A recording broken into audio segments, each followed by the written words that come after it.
My good friend Chuck Fenster at Fensterfarm Greenhouse was tagged by Greenwise Joe to answer a few questions about his allotment. Well, thanks, Chuck. You tagged me. So let me see if I can answer these questions. Now, you guys blame this on Chuck because Chuck knows how I like to talk, and this might be a long video. Question number one was, how long have you had your allotment?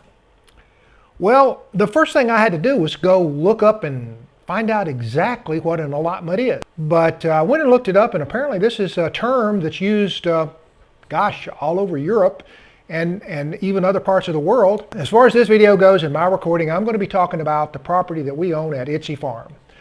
So how long have you had your allotment for? Well, we bought the property, the first piece of property here that was Itsy Farm, in December of 2011. So it's been about 4 years now. And then in 2013, we added another 6 acres, almost 6 acres, to the almost 6 acres that we originally bought. So we now have about 12 acres of land, and we've had it for about 4 years from the original one. And we bought this property for our retirement. Don't owe any money on it. How long did you have to wait for your allotment? We started looking for land about 1.5 years before we found this piece of property, maybe 2 years, and looked in several counties around Atlanta and found a few pieces that were interesting, but I stumbled upon this piece while I was going to look for another piece. And I liked the other piece better. It was actually 10 acres with a little pond on it, but it did not have any kind of buildings. It did have a well, but it didn't have any buildings, and we would have had to build a house or buy a house or move a house or buy a mobile home or something in order to get living space on it. And the whole objective was to get living space for our retirement. So I stumbled across this piece of property and found out later that the lady had died in this house, and it was about 3 weeks before any of the neighbors wondered why they hadn't seen her in a while. So this property has a little bit of a history, and her only family was up in Virginia, about 1,000 miles away, and they were trying to get rid of it. So we got a really good price. The real estate listing for the property said that the house and barn were of no value. So we got a piece of property for the value of the property and basically a free house and a free barn. That's the way we look at it. And of course, we've spent the last 3.5 years renovating and updating. You can see what we're doing here in the kitchen. It's a chore, but we're getting close now. Where did you learn about gardening? Well, back in 1951, when I was about 4 years old, my dad owned a lumber company and had a house next to the lumber company, and they had a garden at that house, half of it flowers and half of it vegetables. And as a little kid, I'd go out there with a hoe and I'd dig around in the garden, and my dad would play with me and teach me what he was doing and tell me the names of the plants and so forth. Later on, at almost every house except one that we lived in while I was a child, we had a garden of some sort, of some size. When I was in high school back in the mid-60s, early to mid-60s, we had a plot on the Chattahoochee River outside of Atlanta, about 1.5 acres. And my dad had a really, really good garden in that river bottom land. So he taught me a lot about gardening. I learned plant names and how to plant. And of course, he grew up in a farm. His brother and my grandmother, his mother, still owned a 140-acre farm up north of Atlanta. And I would go up and visit with them and would learn about farming from my dad's brother and my dad's mother. And my mother's parents lived down in South Georgia, and they were in the nursery business. So there was always plants of some sort in my life as I was growing up. So I kind of got exposed to it very early. Do you plant a winter garden? Well, winter is kind of weird where we are. If you're in Florida, there is no such thing as a winter garden. You just plant a summer garden and the calendar says it's winter. If you're up north, your winter garden is basically whatever you have. Here in middle Georgia, temperate zone, the The winter is sometimes good and sometimes bad. I'm recording this on December 18th, 19th, and it's 65 degrees. What the heck is that? Usually by this time of the year, the lows are in the low 20s and the highs are in the low to mid 40s, and winter gardens do very well. Winter garden in our area is mostly brassicas.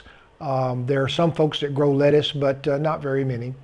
Brassicas like kale, collards, cabbage, Brussels sprouts, broccoli, and we have that in our hoop house right now. As a matter of fact, we sold a bunch of those crops to our CSA Community Supported Agriculture Group last weekend, probably the most we've ever sold.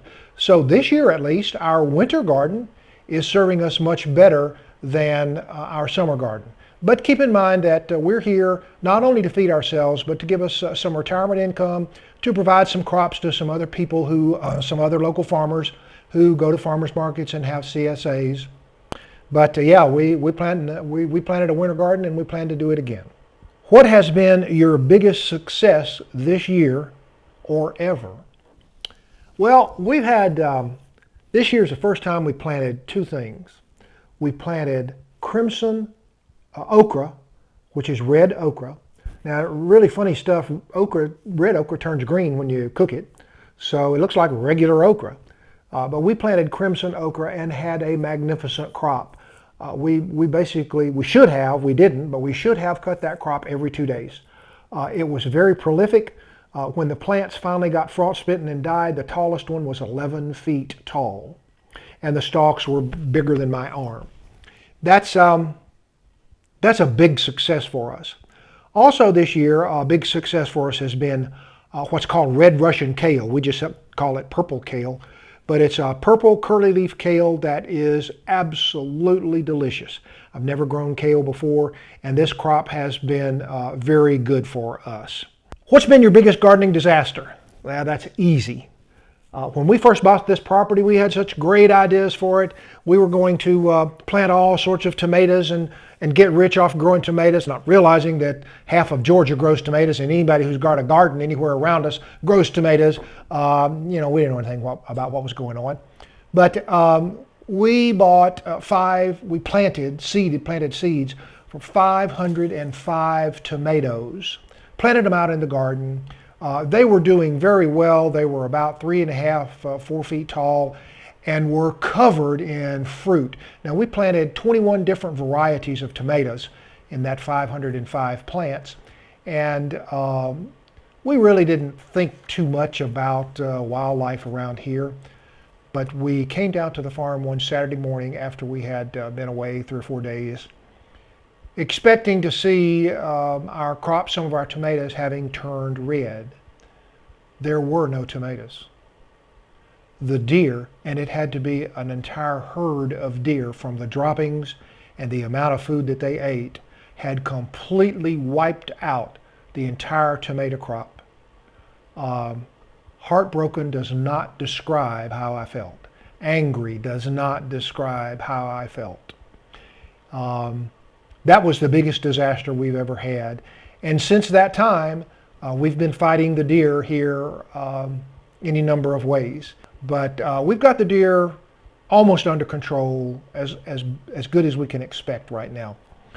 Unfortunately, we're surrounded on 2.5 sides by deer hunting property. Property that is leased from paper companies or pulpwood companies by hunters, and there's lots of deer around here. So that's a big problem for us. So wildlife has been our biggest disaster, I've got to say. Do you have a tried and true variety that you always grow? Variety, not really, but we always, my wife and I, we've been married 40-something years, 45, 46, I don't know. But we've always had a garden, except for a couple of years. And we always grow tomatoes, and we always grow jalapeno peppers. And even though my wife doesn't particularly care for green peppers, bell peppers, we always grow bell peppers. So those are our old, reliable crops. As far as tomato varieties, I like Better Boy, Early Girl, Rutgers, My dad had a couple of favorites that he liked that don't get very big, but they're very tasty. Marion and Marglo varieties. I can't find them very much now, but our newest variety is something we started growing last year. It's called Sun Sugar. It's a cherry tomato. It's only about 3/4 of an inch across, and it's yellow, and hence the name Sun. Sun Sugar tomato, and sugar means it's very sweet. It has a wonderful tomato flavor, and it is a very sweet tomato, and it's very prolific. And we'll probably make that part of our regular tomato variety that we grow every year. Are you planning on growing something new next year? Well, we've already done that. We've done that this year. Next year, I probably am going to look at some new varieties of things that we like. We always like, for ourselves, not to pick and sell to other people, we always like a crop called Dixie butter peas. It's a butter bean that is roundish in shape like a pea, and you can get them in a speckled variety, or we call them colored butter peas, or a white variety. And they are absolutely wonderful. We love those. We're probably going to look at some new varieties of green beans, or string beans, snap beans, called different things in different places.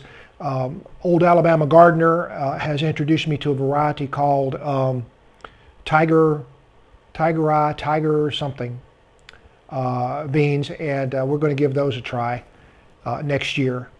They look very good, and according to Old Alabama Gardener, they taste very good. So we're always trying new stuff, but we really fall back on the old reliable things that we like and know very well. How do you preserve your crops? My wife and I both learned from our parents and grandparents how to can. And we do a lot of water bath canning, a lot of pressure canning. That's the way we usually preserve our food. A couple of years ago, we got interested in dehydrating, and we bought an Excalibur dehydrator. The thing that's good about dehydrating, it doesn't take up nearly as much space as canning or freezing. So dehydrating, canning, freezing, we have two freezers, a chest type, a small chest type, and a big upright. We keep some space in one so that we can look out for sales at the grocery store. But that's basically it. Freezing, canning, dehydrating. What's your favorite meal to cook with vegetables from your allotment? I have to say that my favorite meal is boiled okra, colored butter peas, cornbread, and this year we're going to have some corn, so hopefully we'll be able to grind our own meal, and some kind of pork, like a pork roast. We're not vegetarians by any stretch of the imagination, but I love my butter beans, butter peas, okra. I do like collards in the wintertime. I do like cabbage, and we've got three different kinds of cabbage this year. I love the Savoy cabbage. I love the purple cabbage or red cabbage, and our regular white cabbage that we use for coleslaw. And that's probably the things that we like most. We don't cook a lot of stuff. I am getting close to becoming a raw vegetable guy. I love to go out to the garden and just pick a pot of okra and eat it. I love to pick a tomato and eat it. I love to cut a broccoli head and eat it. I love to cut off a leaf of kale and eat it right there in the garden. So there's the answers, and I'm glad. Thank you guys for hanging around, because this has been a long video, and I'm supposed to tag a couple of folks. So the folks that I'm going to tag are Navajo Pa, Bernard at Navajo Pa, and I'm going to tag Off Grid with DOUG and STACY. And hopefully they'll have a lot more entertaining stories than I do.